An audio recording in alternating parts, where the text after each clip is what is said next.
strongly want to be connected and associated with their ideas. So when they make suggestions from inside a company, they want to get credit for those ideas or their vision for something or some solution they came up with. Within the Tiger values, how do you make space in an organization for people to not only anonymously provide their ideas and suggestions and solutions, but also for the people that want to get credit for that? Well, I think, you reward it. I think that when a great idea happens and somebody brings it to the table and it results in high profits for the company, teams will be built around the implementation of that idea. But you can definitely mention that this idea came from so-and-so and reward it. You can reward behavior as well.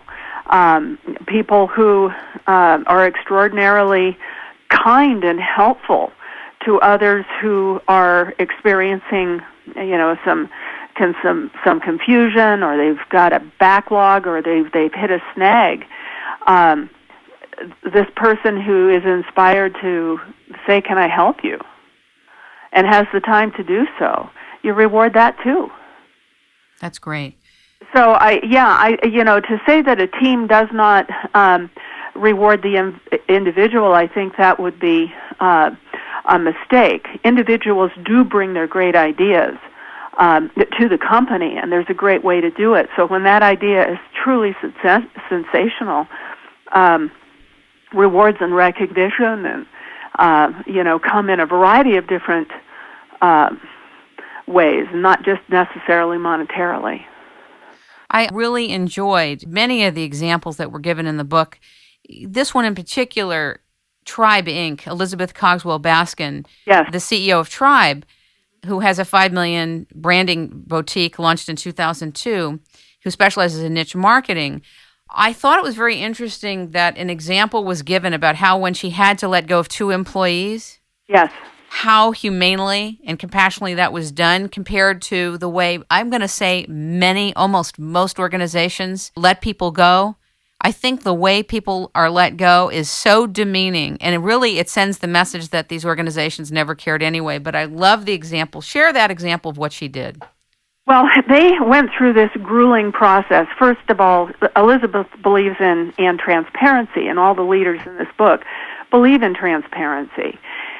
And when you bring the fact, in Elizabeth's case, it was the loss of a major client because of the economy, not because of employees or anything. It was an economic force that came and hit the company from the outside. That, it was real clear that to support people who had supported that client could no longer work full-time at the company.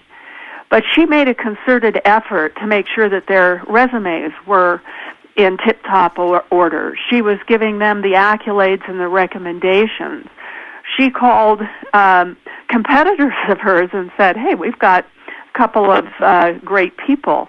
And she even offered contract work to these employees should the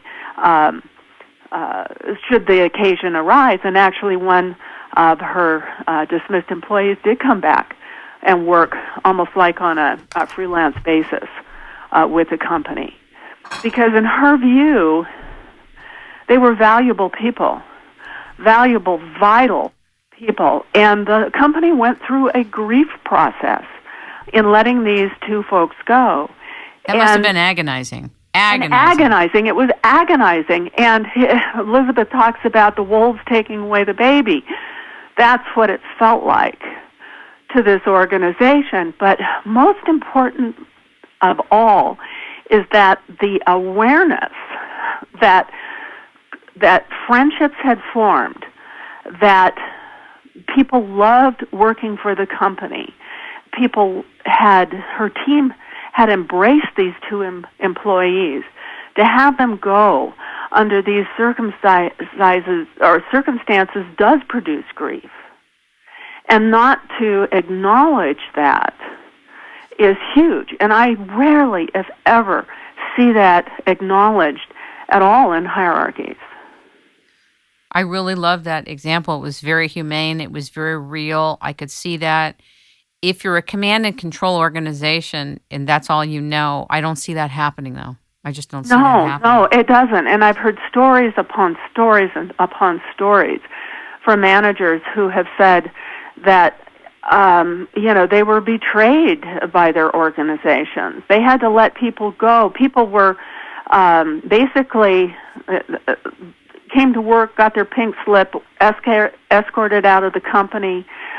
There wasn't interest given to whether or not those individuals who were dismissed were working on projects.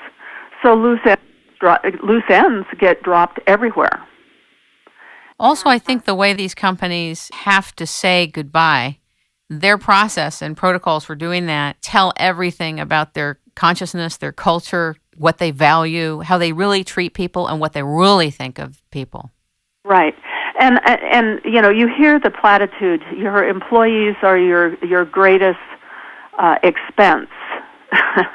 Or your greatest asset. Often, the employees are viewed as an expense. What they are is a tremendous asset. Yep.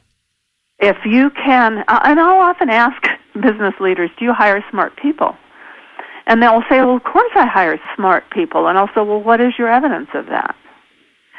Because ultimately, so many organizations, quote, look for the best employees and then minimize them into tiny little slots where only 20% of that employee can fit. And if that is drive, ambition, no room for morals, no room for ethics, you actually groom what you get, which is leadership that does not have emotional intelligence. Whereas in an authentic team culture, emotional intelligence is extremely high. I don't even think most companies know even how to screen for or discern for emotional intelligence. Do you? Well, we, from a team culture aspect, yes, they do it very well. From a hierarchy, it's hard to say what they're screening for. I've had some leaders say, well, we need some more bodies. So they went out to hire bodies. Well, what that tells me, they didn't have the heads attached when they were hiring these bodies. So the emotionally let me give you an example of that. Please do. Northwest MedStar, during this merger, decided how trust would show up in their organization, how important empathy was to their organization. For example, they were in critical, almost medical triage positions as the helicopter landed and scooped people up off the concrete and rushed them to the hospital after a traffic accident.